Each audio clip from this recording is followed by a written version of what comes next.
Hi everybody, welcome to Floss Tube number 18. I am so glad to be back with you today, and I've got tons to share with you.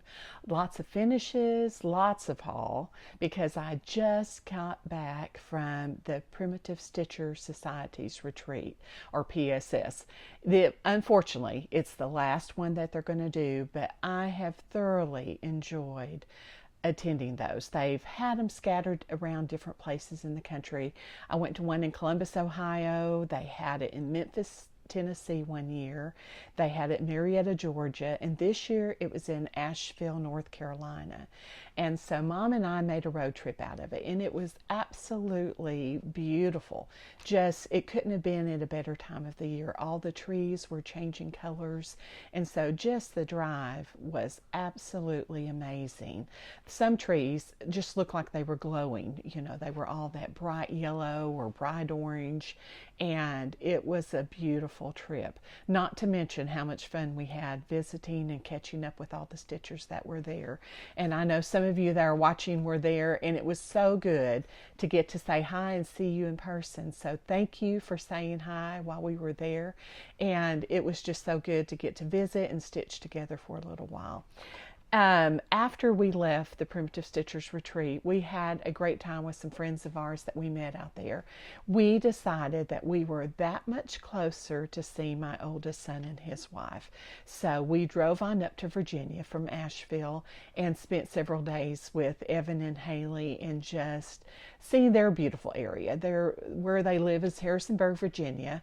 And there's lots of mountains. It's in the Shenandoah Valley, which is beautiful itself, but just lots of hills. And so even though we'd put a lot of miles in those last couple of weeks, I wouldn't trade it for anything. It was just a fun road trip. Mom and I laughed, we visited, we stitched, or she stitched, I drove, and had a chance to visit with friends and family and just see all the beautiful fall colors. So it's been a great few weeks, but I am glad to be back on here and have a chance to visit with you.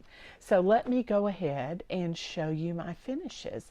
The finishes I'm going to show you this week are 3 finishes that are for a retreat. I'm doing a Zoom retreat called For the Love of Samplers, and that's coming up the end of January. The retreat is already full, so I'm not accepting any more applications right now.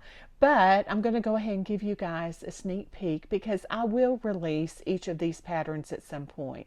So if you see something you like, and even though maybe you're not in the retreat, it's not too late to get a pattern whenever I release them. So let me show you what I got. The first thing, since it's all tied into samplers, because you guys know I'm a history nerd and I love samplers, it is just to try and find a connection between us and the young ladies who stitched many years ago.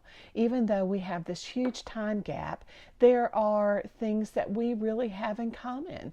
I know for me, I love to sit in the evenings, and especially now that it's getting cooler weather, have the fireplace on, get my stitching, be in my pajamas, and there's nothing any better, except unless I add a cup of hot chocolate with it. But these young girls, I'm sure they sit by their fireplace and stitch some as well. And so just trying to find those connections is kind of what our goal is for this retreat, and just learn a little bit about the history of samplers. So let me show you the first class project, because with the retreat you have 3 class projects. And so the first one, I call it just a little pocket sampler. And what I did was take a motif off of an antique sampler that I have and put it on this small paddle. I added a little bit of the alphabet and numbers and then mounted it. I painted and then waxed, and I'll have the colors down below. This little paddle, which also came from Hobby Lobby, and added the little brown gingham bow. And I went back and forth with what kind of ribbon I wanted to put on this. And I finally went with the brown gingham because when I saw it, it made me think of this open weave basket. And so that's why I went ahead and chose that gingham. Now, lots of times when I do a finish on a paddle, I want to put some kind of trim around the edge. And so I put some old rickrack and I tried it and I didn't like it. I put some pom-pom around it and I didn't like it. And the more I looked at it, the more I like this particular one just plain. I think this itself is so busy that when I started putting something around the edge, it just took away from the design. And that's what I really wanted to stand out. So this is my first finish this week. It was a fun thing to stitch. I put it on 28 count. I believe, yes, that's 28 count Monaco, but just a 28 count even weave would work. And I coffee tea dyed it to give it kind of that old antique look. So that's the first one. Then I have a new finish for me. I'd seen them and loved them, but I hadn't done a banding type sampler yet. And so I wanted to take and try it for this retreat. And so what I did was just find an antique spool. I took some fabric, hopefully you can see it a little bit, did a little decorative stitch to secure it onto the spool. And then I took this banding, coffee tea dyed it, and then I was ready to stitch. Now this was a challenge for me. It was an easy stitch, but it was a challenge because I don't stitch in hand. I stitch with a hoop. My favorite hoop is a clover hoop, but I couldn't use that on this banding. So it was a challenge, but the more I did it, the easier it became. So who knows, I may actually stitch in hand a little bit more than I have in the past. All my stitchy friends that we all travel together, every one of them, except my mom and I, stitch in hand. And so for them, it was like, oh, there shouldn't be any trouble with that. So I was getting tips from them because I worked on it when I was gone to PSS retreat, and I got some great tips from them on how to stitch in hand. So I did give it a go with this. But anyway, you can leave it tied, which is what I have, and I just use this button to kind of secure the end. There are so many ways to actually finish these, I found out. This is just the way I chose to do this one. But if you want to display it, you can undo the ribbon, and then it's ready to, oops, sorry. Ready to unroll. And so what I did was actually take my Bristol sampler, and I chose like some borders, this crown, everything on this came off of my Bristol. Then I did the alphabet, another little banding border, the numbers, then this little motif was on there. I chose the large initials MW because Martha Warboys is the name of the young girl who actually stitched the Bristol that I own. Then there's the same repeating motif. This is the year that it was stitched, 1878. And then here's this little dog. I just thought he was cute. He was a little motif on the Bristol as well. And then finished it off with a crown again and the same border that I had at the top. So you could choose to just kind of lay it on a table and let some of your banding be unrolled so you can see what you've stitched, or you can roll it back up. This was just a fun, it really was not a hard stitch, and that's saying something because I was doing in hand. So if I can say that stitching in hand, which I'm not familiar with, then you know it's got to be easy. So anyway, that was my second finish this week. Now I'm going to show you my large finish. For the large class project, I designed a sampler, but what I did, I used the help of 6 young girls from the 1800s, and you'll see that reflected in this sampler. I took 6 of the antique samplers that I own, and I chose different parts from each of the samplers to include in this class project. And so, for instance, there's a border, here's a little corner piece. This alphabet came from another sampler. Here's a little motif on either side of the alphabet. We have the numbers. There's a different crown on each side. Then this little border band here that's got some satin stitch. Then a lot of times samplers would include some kind of a biblical verse.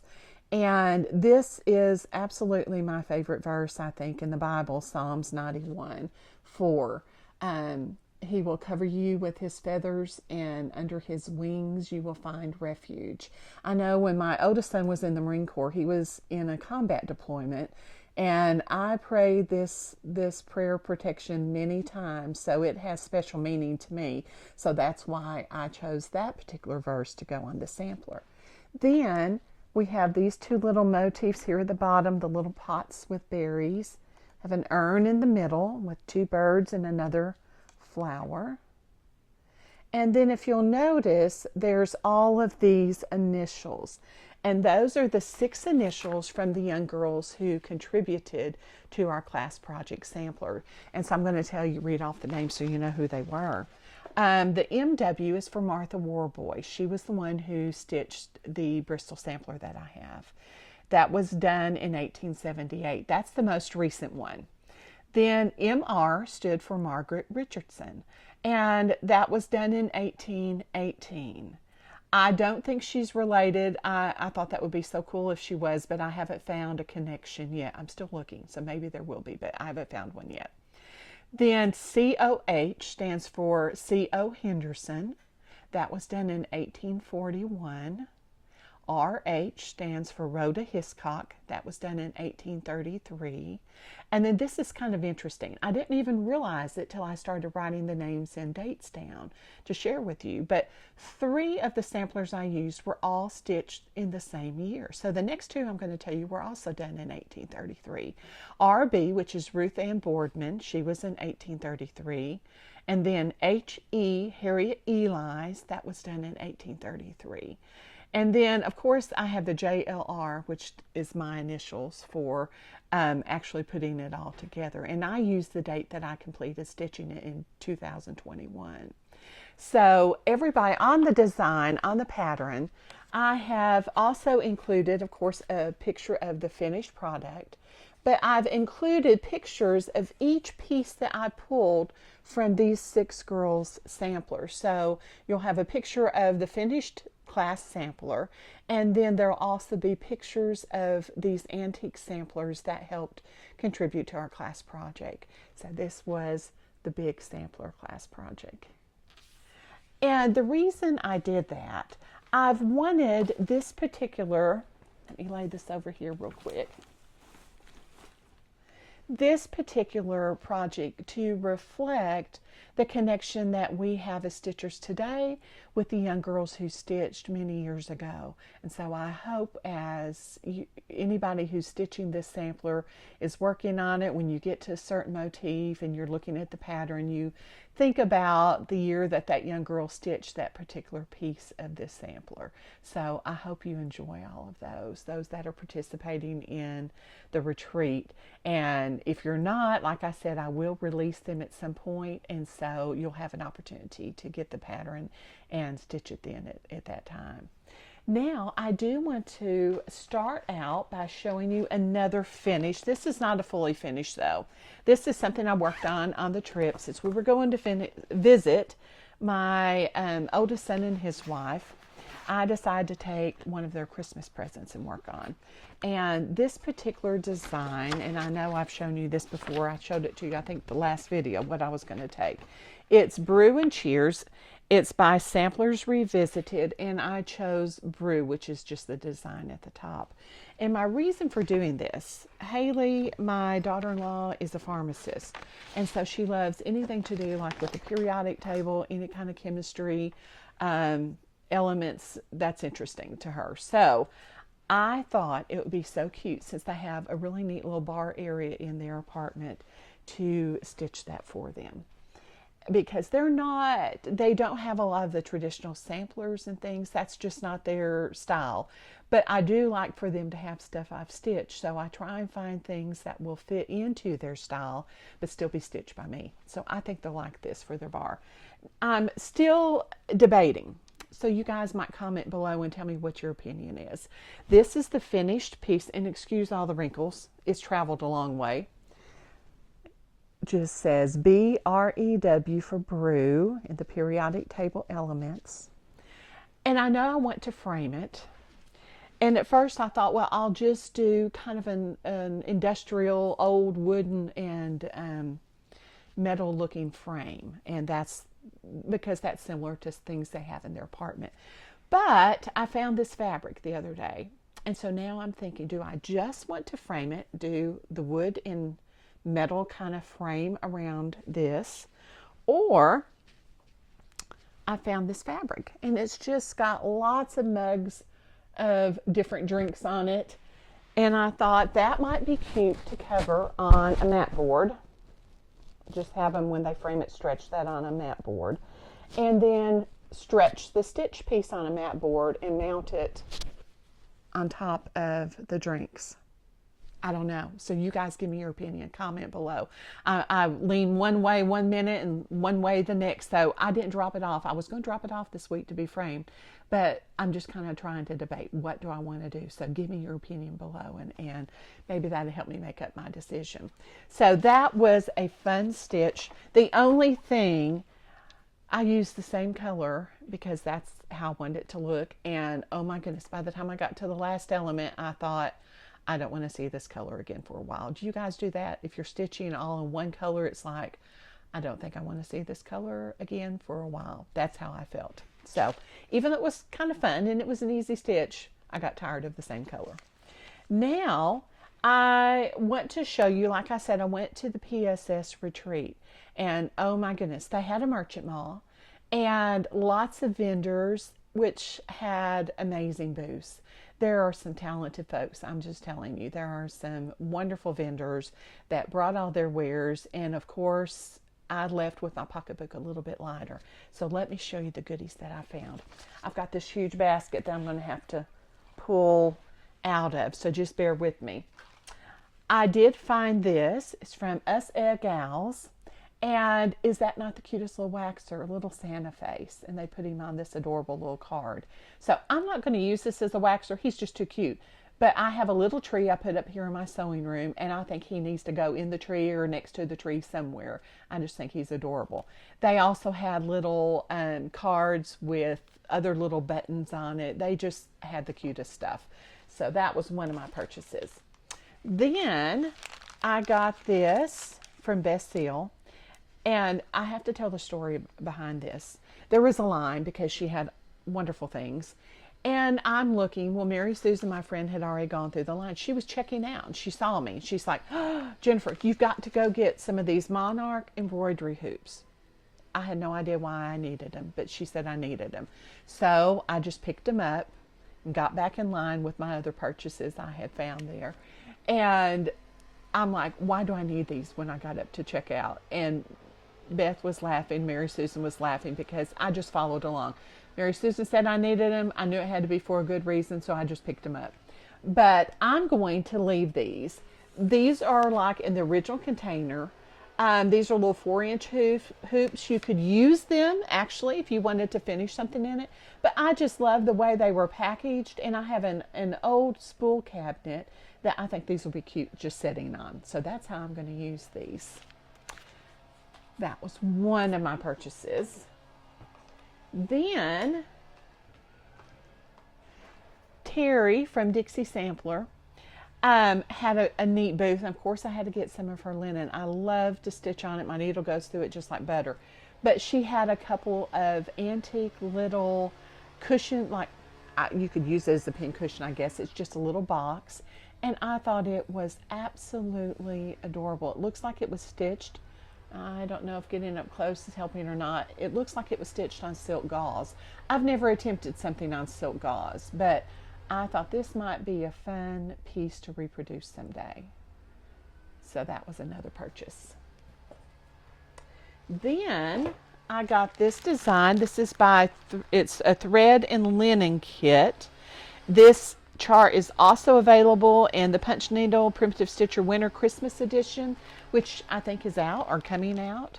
And they had the little ring with all the floss, the linen, and look at how cute. It's Miss Millie. I think she is a doll.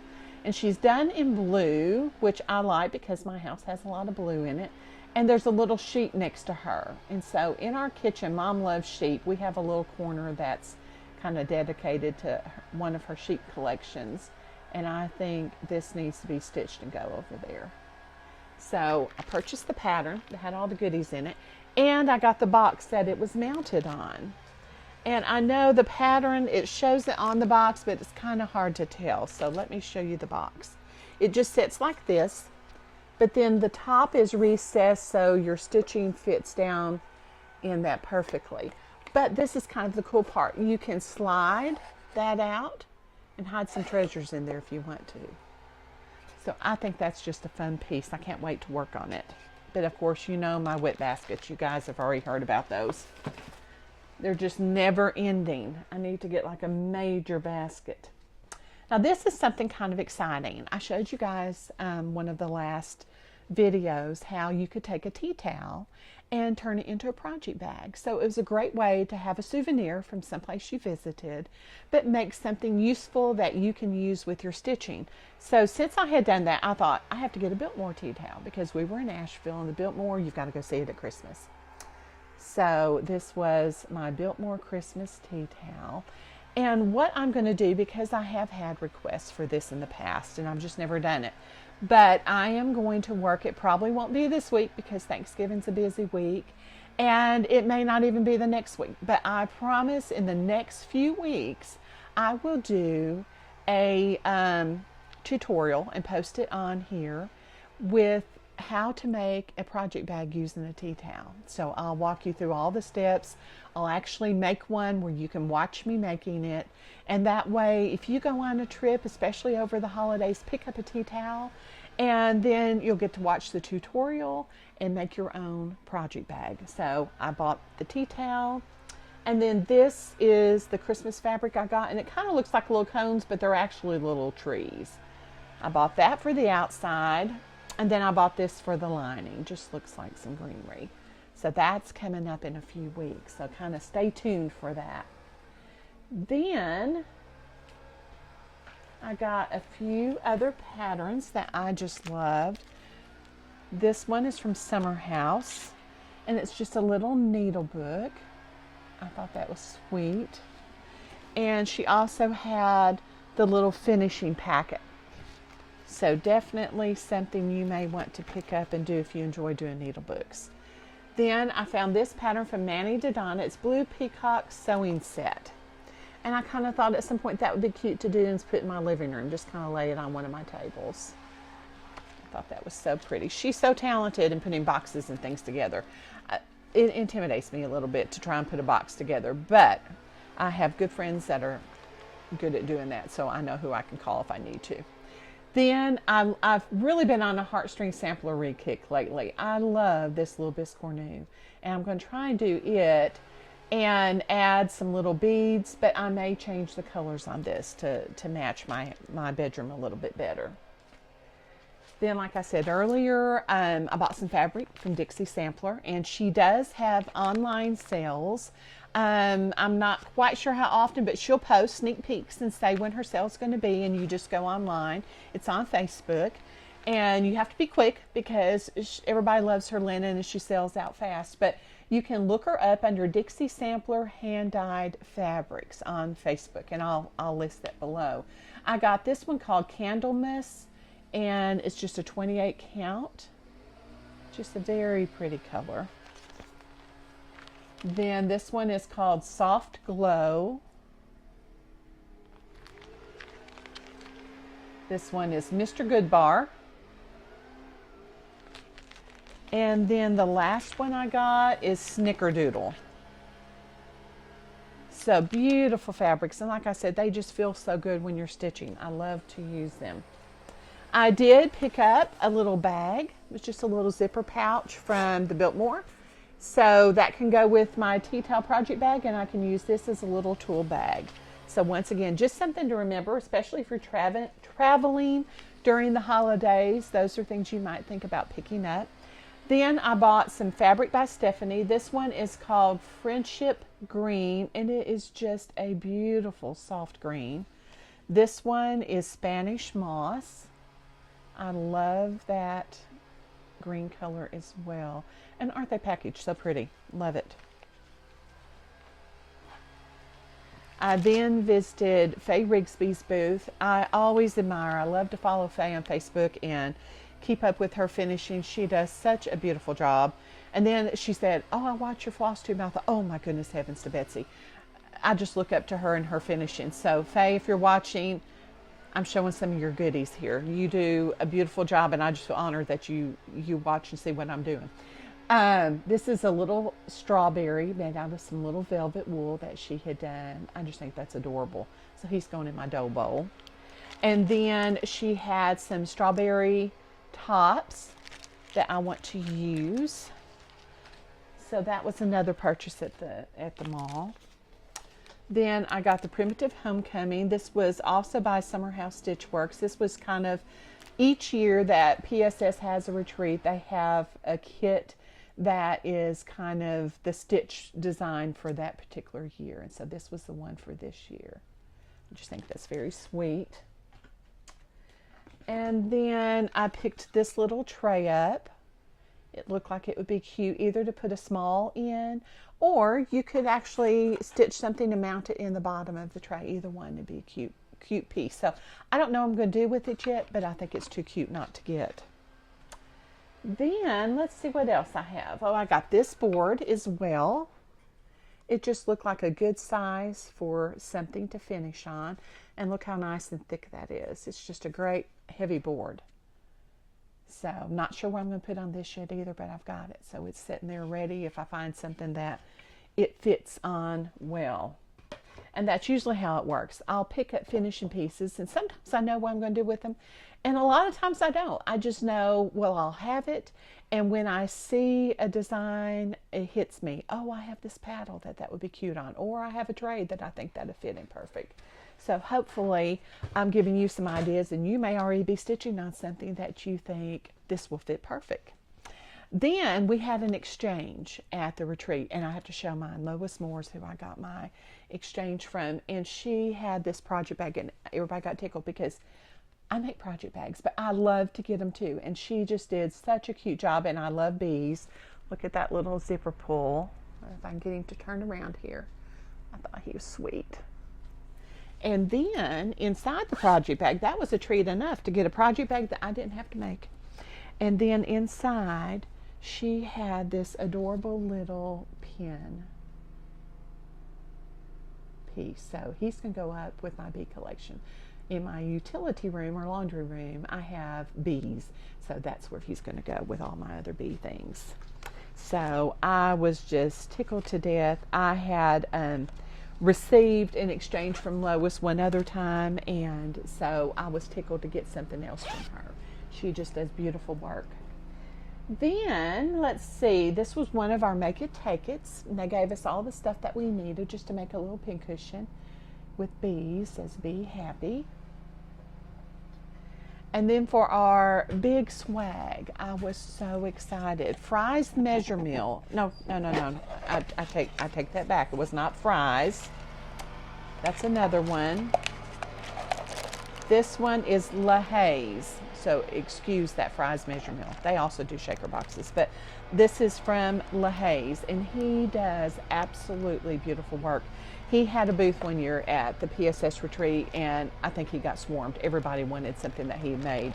But we got a shaker box from him, and just the construction of this is so nice. I mean, it's just beautiful work.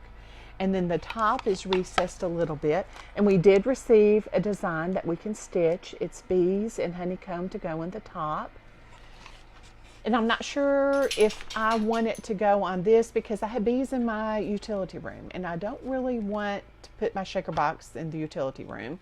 So I may have to find something else to put on it and put it somewhere else in my house.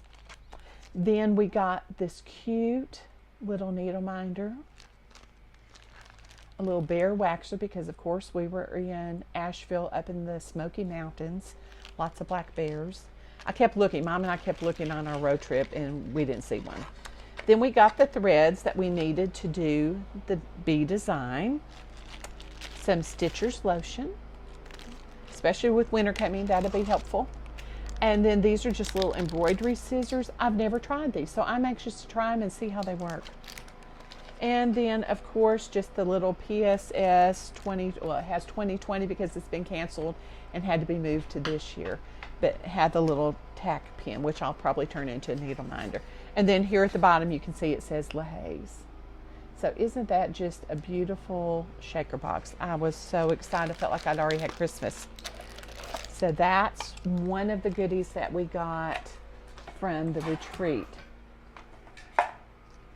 Now, I want to show you something that I'm working on. I don't know that I'll have it finished for next week, but maybe I will. It's kind of my goal. I hope, because I got an idea, and I hope I can show it to you next week because I'm really excited about it. I went shopping the other day and needed some fabric at Joanns, and so that's where you can find this. It's called Park Lane Wood Storage, and I'll have the number and everything down below, but I did get it at Joanns. So if you have a local Joanns, you might go by and check with them and see if they have it in stock. I saw this box, and it has these 3 containers, and I thought that would just really be cute. That looks like it needs some cross stitch on it, right? Do you guys do that too? I walk through a store now and I see something, and sometimes things just jump out at you that look like they need a piece of cross stitch. And so I thought, this needs a piece of cross stitch. Well, what would I put in here? And so I got to thinking about it, and I do have a wine fridge in my kitchen, but my red wine I don't keep in the fridge. I usually drink white wine, and so that stays in my fridge, and the red wine that I keep, because my oldest son likes red wine. When they come down, he can have red wine. I keep up in a little wine cabinet. So I thought, for Christmas, wouldn't it be fun if I could do a saying about wine and put on here Christmas and wine, and then I could put my red wine in here, and it fits absolutely perfect in each of these little containers. So I'm going to use it for wine storage. Sorry about all the noise I'm making. And I'll tell you, I'm not going to tell you what it looks like because I'm still designing on it, and I've got to stitch it, so I don't know if I'll get it done for next week. But I saw this saying, and it said Christmas time, mistletoe, and wine. And so I'm using that saying as inspiration for what I'm going to stitch and go on this little wooden box. For me, it's a wine storage holder now. So stay tuned. This is a stay tuned piece. But it was at Joann's, and I'll have to look and see how much I paid for it. It wasn't very expensive, but I just think it's adorable. I'll probably paint, sand, wax it, do like I usually do for my finishing. So that is a project hopefully coming up very soon that I can share with you and have the pattern available if you want to stitch. I do have several giveaways this week. Last time I did a floss tube, I got through. I was trying to wrap things up and get ready because I knew we were leaving on our trip. And I just completely forgot about giveaways. So I added a couple extra this week just to kind of help make up for the last floss tube. So thank you guys for being patient with me. Nobody said anything ugly to me. You were all very kind and didn't just say, hey Jennifer, you forgot the giveaways. So thank you for being so sweet. But I have a few extra this week to make up for it. When I visited my son in Virginia, in Harrisonburg, they have a Virginia quilt museum. And I got tickled because Evan was like, Mom, I think I know where it's at. And you probably like to see it. And I said, yes, I would like to go see that. And so I did one day when he was in class. I went by and paid it a visit. So I picked up this little tool bag that you could put lots of little stitching notions in. That's going to be one giveaway for this week. Then at the PSS Merchant Mall, I found this little booklet called Hand Embroidery. I just loved it because sometimes I want a little specialty stitch, or if I'm finishing something, I want to add something to it. This is a great reference tool, and it's just a small size, so easy to find a spot to put it. So I got one, and I got a couple to give away. So I have one that I gave away on my Traveling Violets page on Facebook, and I'm going to give one away here as well. Then, nobody has still claimed the stork scissors, so if you would like, be sure and put these down as a giveaway for this time. I'm just carrying them over. I also, when I went to Joann's to purchase some fabric, I found this cute little Christmas bundle. It's got several different Christmas fabrics in it, so I'll give that away. That'd be great for finishing things. Then my mom found this and she thought it was adorable. And it's just a little spatula with a truck on it. Cookie cutter. So I know Christmas is coming up. I've been seeing lots of posts on Facebook. People are getting their trees up and houses decorated. That's on my agenda for next week. I'm going to try and get everything out and ready to decorate. I'm running a little bit behind this week, but that's okay. I'll catch up next week, hopefully. If you would like to win one of the prizes, just comment below and share. Do you think I should just frame the Brew just itself, or would you mount it on top of the fabric? So tell me your opinion on that. And any other comments. I welcome each and every one of your comments. I look forward to reading those each week. And while I've had a lot of fun the past 2 weeks going on this trip, I have missed the interaction that we have here on FlossTube. I do read all the comments and I have missed doing that. So I'm looking forward to it. Something to be excited about this weekend. So anyway, thank you to those of you who are loyal subscribers and you keep coming back each week to see what in the world I'm up to. And for those of you that are new, welcome. I'm so glad that you found this channel. I hope you will subscribe. If you have stitchy friends that haven't watched me yet, please share. And I will try and come back with you this next week and hopefully have some more finishes. I have one that I'm already in the final finish part, putting it together, that I can't wait to show you. And I hopefully will have the little wine rack done. I'm going to work real hard this week and see if I can't get it finished. But let me look, make sure I'm not forgetting anything on here. I think that's it. I'll post all the information for the projects down below. And I hope you guys, I know next week is Thanksgiving. I hope you have time to enjoy some turkey and dressing, enjoy some time with family, and just some time to stitch and relax and take a deep breath. Sometimes we need that, especially now this is a busy time of year. So take care, and I'll talk to all of you very soon. Bye.